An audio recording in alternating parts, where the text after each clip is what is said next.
오늘부터 우리가 함께 읽게 될 성경은 전도서입니다. 성경은 하나님의 감동으로 이루어진 것이라고 하는 기본적인 전제가 있다고 하더라도 구체적으로 저자가 누구인지는 전도서를 이해하고 해석하는 데 중요한 방향성을 결정하는 역할을 합니다. 대개 전도서의 저자가 솔로몬이라는 것이 정설이지만 그런 전통적인 입장에도 불구하고 전도서를 누가 썼는가에 관한 문제를 한 번쯤 짚고 넘어가는 것은 전도서를 어떻게 바라보아야 하는가에 대한 중요한 힌트를 제공합니다. 우리는 전도서 1장 1절에서 스스로를 일컬어 전도자라는 것이 인명인지 아니면 이름을 밝히기를 꺼려하는 익명의 사람을 가리키는지 혹은 신분이나 직함을 가리키는 것인지에 대해서 구체적으로 알 수가 없습니다. 전도자를 의미하는 히브리어 코알렛이라는 용어는 극히 제한적으로 언급되고 있는데 오직 전도서에서만 7번이나 사용되고 있기 때문입니다.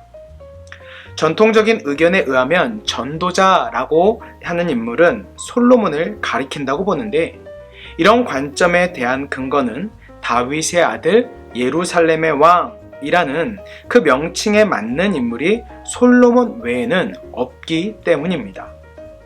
또한 저자의 행적들이 1장 12절에서부터 2장 26절에 기록되어져 있는데 이러한 묘사에 부합하는 사람 역시 솔로몬 한 사람뿐입니다. 이 때문에 많은 유대인 학자들과 신학자들은 일반적으로 솔로몬의 저작서를 이의 없이 받아들이고 있습니다.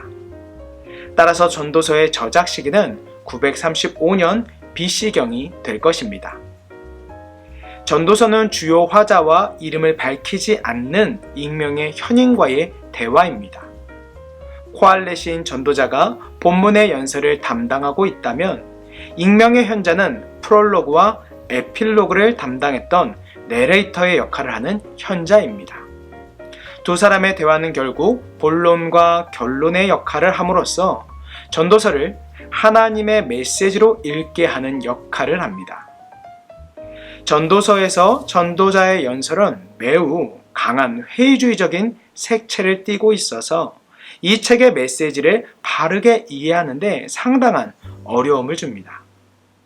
그의 후렴구라고도 할 수 있는 헛되고 헛되도다 라는 말은 두 번째 익명의 현자로 생각되는 나레이터도 사용하고 있습니다. 그러나 두 번째 현자는 단순히 첫 번째 현자인 전도자의 표현을 반복하는 차원에서 벗어나서 전도자가 왜 그런 가치를 내렸는지에 대해서 설명하고 있습니다. 전도자는 정치, 부, 장수 등을 통해 삶의 의미, 인생의 의미를 찾으려고 시도하지만 그가 발견한 것은 무의미하다는 사실이었습니다. 또한 정확한 때에 대해 아는 것이 중요하다고 언급하지만 전도자는 모든 사물들에 대한 인간의 정확한 시기는 오직 하나님의 주권에 달려있음을 말하고 있습니다.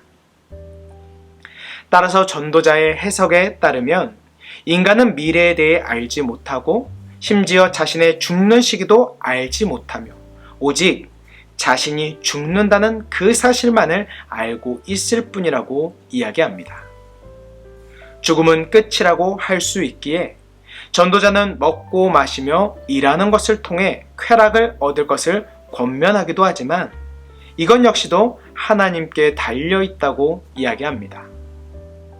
전도자는 하나님께서 모든 좋은 것을 주시며 모든 것들의 주권을 가지시고 계신 창조주라고 하는 그 인식을 갖고 있는 듯 하지만 한편으론 하나님께서 상당히 멀게만 느껴지는 분이라는 그 인식이 그의 연설 전반에 흐르고 있습니다.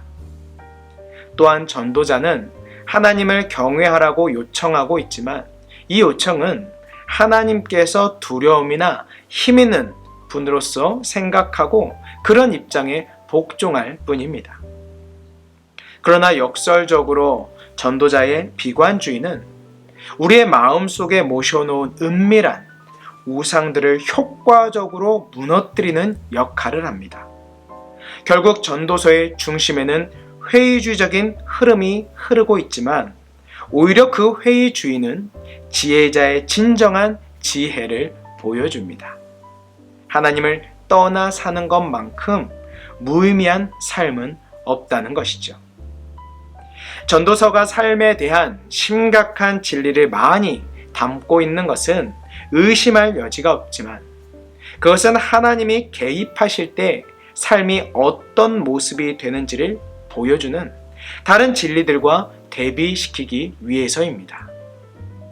하나님이 개입하시는 삶이라고 해서 혼란과 아픔과 고난 등이 전혀 없는 것은 아닙니다. 실제로 전도서는 우리가 하나님의 마음을 완전히 알 수 없다는 사실을 분명히 언급하고 있습니다. 그리고 인간의 이해의 한계에 대한 언급이 자주 언급되는 것이 또한 전도서의 특징입니다.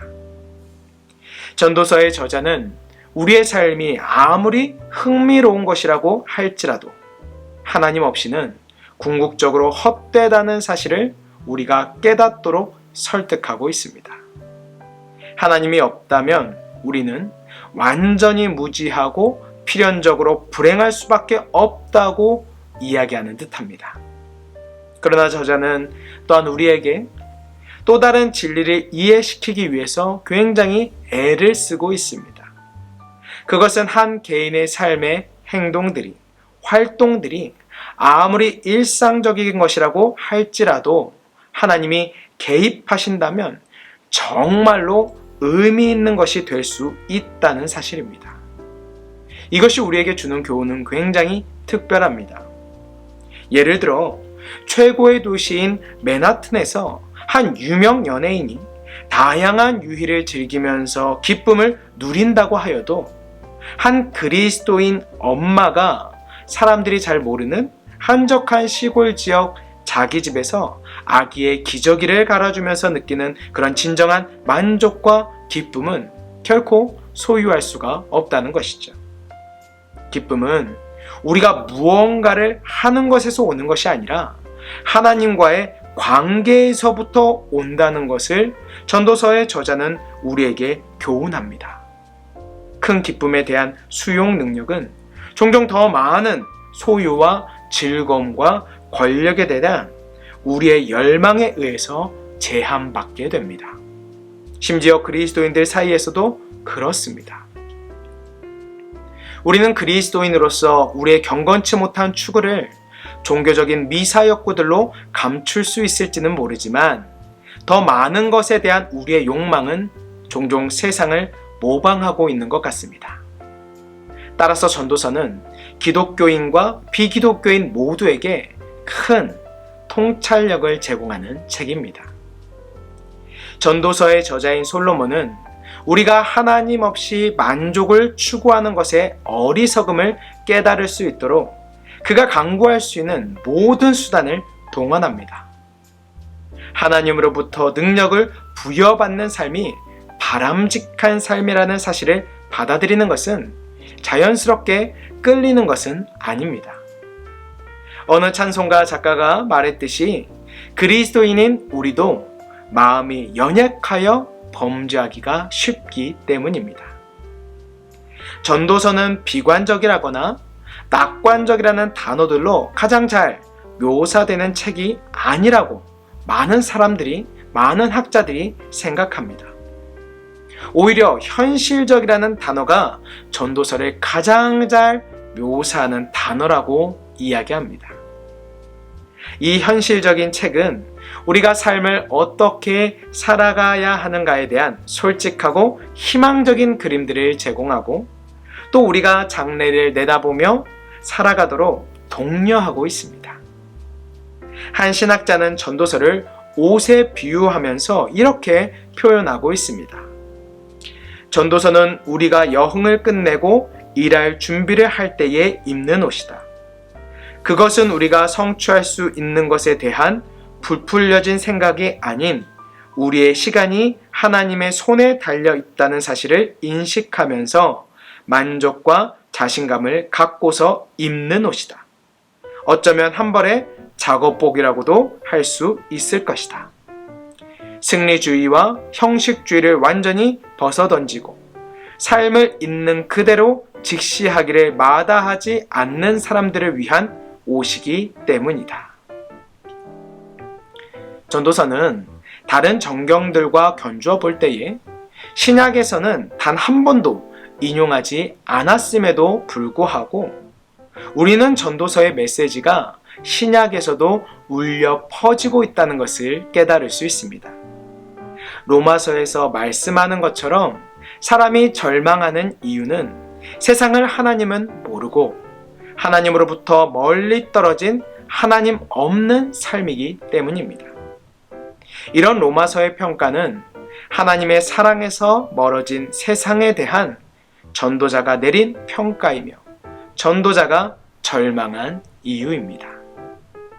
이러한 전도서가 주고자 하는 메시지는 결론에 있습니다. 하나님과 멀어진 세상이 헛되다고 느낀다면 이제 소망은 하나님을 경외하는 것 뿐이라는 것입니다. 전도서의 시각으로 볼 때에 예수 그리스도의 구원은 허무와 헛된 것으로부터의 구원입니다. 마치 하나님께서 그분을 버리셨을 때 예수 그리스도는 전도자가 경험했던 헛됨을 경험하였습니다. 그리스도께서 우리를 위해 저주를 받은 바 되었던 것입니다. 그의 죽음과 부활로 인해 결국 예수님께서 전도자가 말하는 허무의 가장 큰 요인이었던 죽음을 극복하셨습니다.